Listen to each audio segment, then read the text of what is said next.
Apakah yang dimaksudkan dengan orang Muslim yang meninggal dan dikebumikan di tanah kuburan Baqi' di Madinah? Boleh memberi syafaat di akhirat nanti.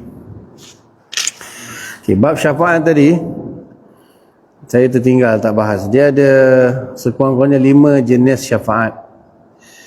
Syafaat yang dibahas tadi yang merehatkan manusia daripada menunggu di mahsyar untuk dihisab itu dia panggil syafaatul uzma. Itu hanya khusus untuk Nabi Muhammad sallallahu alaihi wasallam.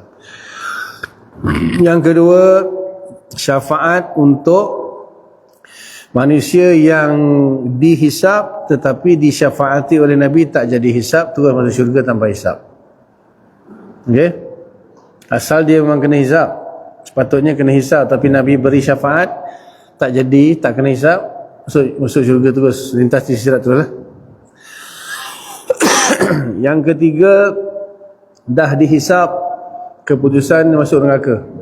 Nabi bagi syafaat, dimaafkan, tak jadi masuk neraka, lintas di sirat, masuk syurga. Yang keempat, masuk neraka dah. Nabi syafaat, dikurangkan tempohnya. Ini pun berperingkat. Dalam hadis Sahih Muslim cerita Nabi masuk syurga tengok umat dia. Tak cukup je ni, sebab Allah janji 2/3 syurga umat Nabi. Nabi keluar, Nabi sujud, Nabi minta, ya Allah, umatku, ya Allah, umatku. Allah kata pergi.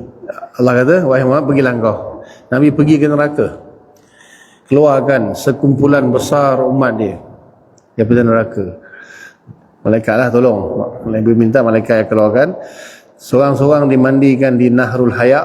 Badan yang hangus rentung tu bertukar menjadi jasad yang baru seperti permata lu'lu'. Nak tahu boleh Google, insya-Allah. Itu lu'lu' dunia lah.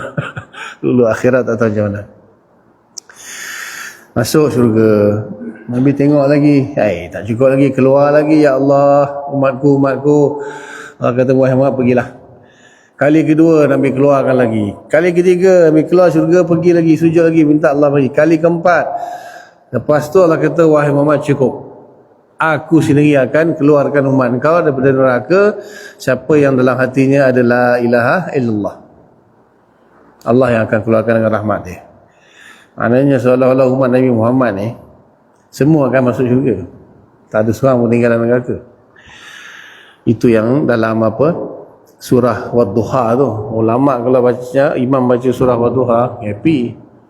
Wala sawfa yu'tika rabbuka fatarda. Kelak Tuhanmu, wahai Muhammad, akan memberikan kepada kamu sehinggalah kamu redha.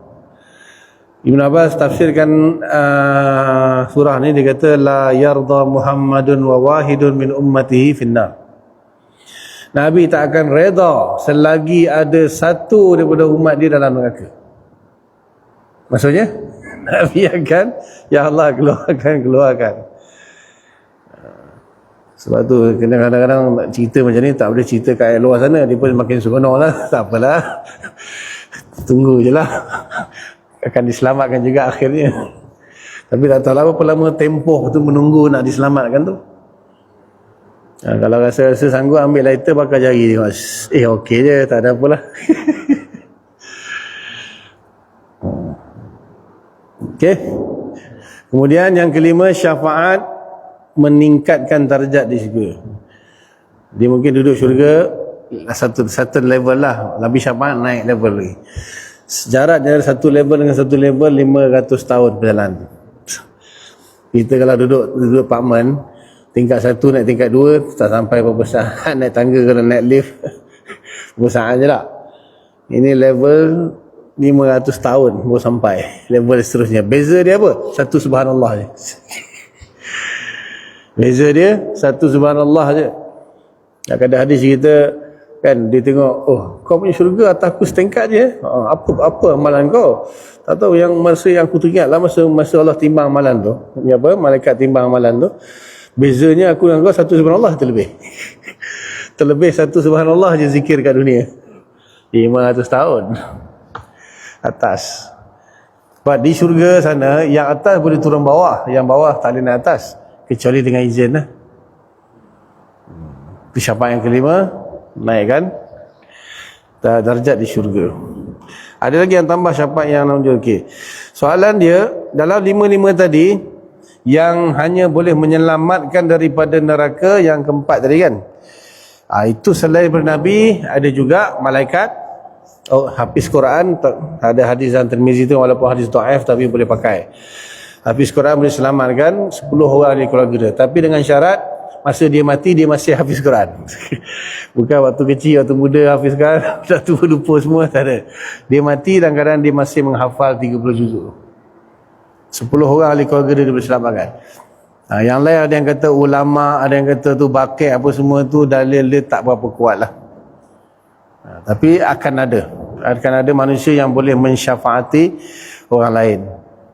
Okey, tak kira di bakit ke apa, dia banyak lagi sebenarnya. Ada yang kata ulama boleh selamatkan 77 keturunan. Tak pasti. Sebab dalil tak kuat, susahlah kita nak ni kan. Dalam hadis Nabi, mengapa baginda mengesyorkan kita meninggal di Baqi'?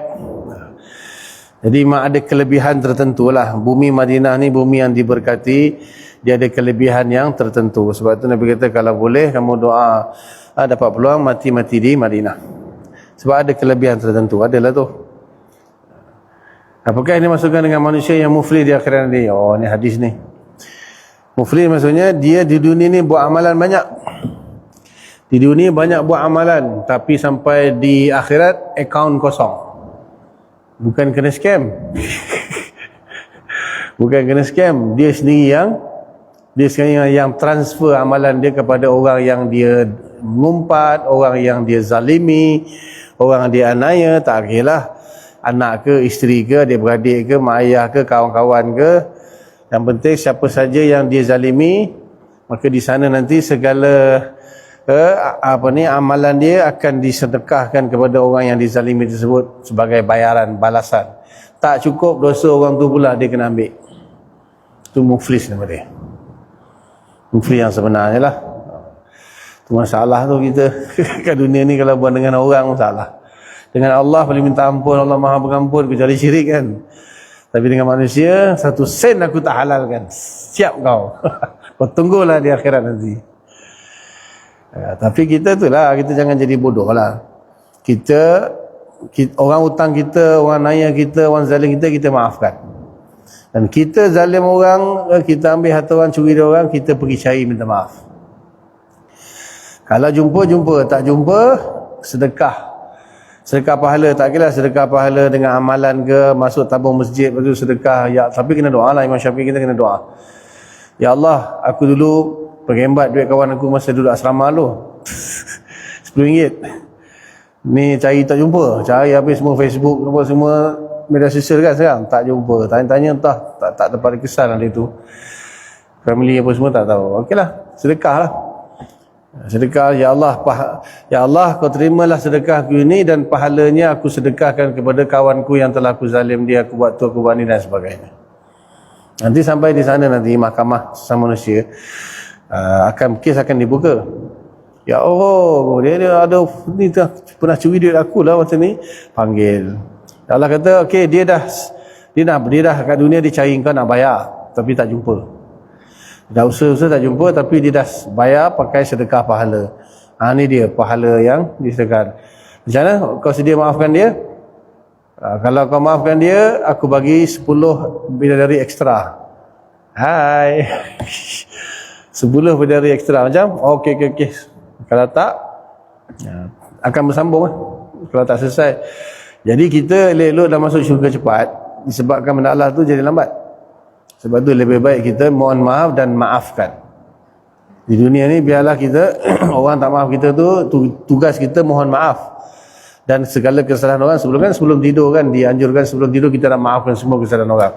Supaya apa? Tak ada panggil lagi dah. Kalau tak apa, aku takkan maafkan kau. Kau tunggu lagi akhirat. Bodoh lah tu. Tunggu sama-sama tunggu kes. Orang nak masuk syurga, kau duduk tunggu kes. Okey?